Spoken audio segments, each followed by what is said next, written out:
जय हिंद सभी को बेटा।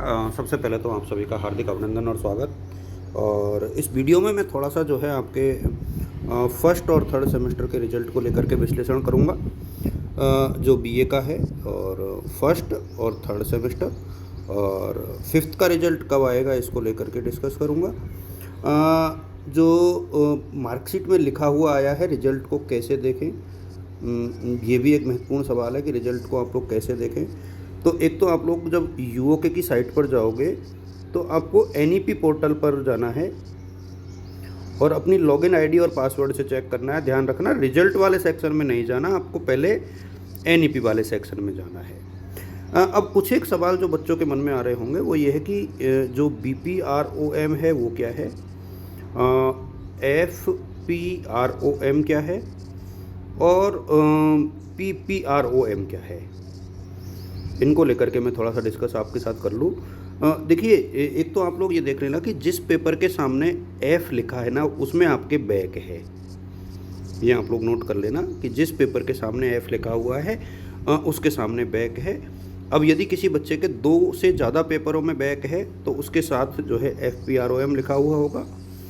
और BPROM का मतलब ये है कि आप अगले सेमेस्टर में प्रमोटेड हो, और FPRM का मतलब है कि आप सेकंड सेमेस्टर तो दे पाओगे। यदि आपने थर्ड दे लिया तो आप फोर्थ भी दे पाओगे, ठीक है, वहाँ कोई इशू नहीं है। आपको दिक्कत अगले सेमेस्टर में आएगी, इसमें नहीं आएगी। मतलब यदि आप फर्स्ट सेमेस्टर में फेल हो तो भी आपको सेकंड देना है, यदि आप थर्ड में फेल हो तो भी आप फोर्थ देना ही है। ऐसा नहीं कि आप लोग फोर्थ नहीं देंगे। तो एक तो इस चीज़ का आप लोगों को ध्यान रखना है।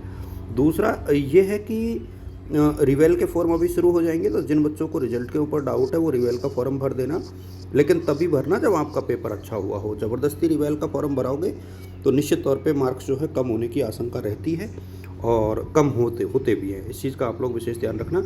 रिवोल्यूशन कराने से पहले सोच लेना आप लोग। और फिफ्थ सेमेस्टर के रिजल्ट की यदि हम लोग बात करें तो फिफ्थ सेमेस्टर का जो रिजल्ट है मेरे सामने मंडे तक आ जाएगा, क्योंकि अब यूनिवर्सिटी चूँकि रिजल्ट जारी कर ही रही है तो मंडे तक जो है ये भी रिजल्ट जारी कर दिया जाएगा। तो ये कुछ एक पॉइंट्स थे जो मेरे दिमाग में आ रहे थे और इसी वजह से मैंने जो है आप लोगों के साथ साझा किया है। एक विशेष बात यहाँ पर इस बात का भी आप लोग ध्यान रखना कि बैक कैसे चेक करनी है आपको। तो बैक जो है आपको सीधे सीधे जिस पेपर के सामने F लिखा हुआ है उस पेपर में आपके बैक है। इसको लेकर के बहुत परेशान नहीं होना है।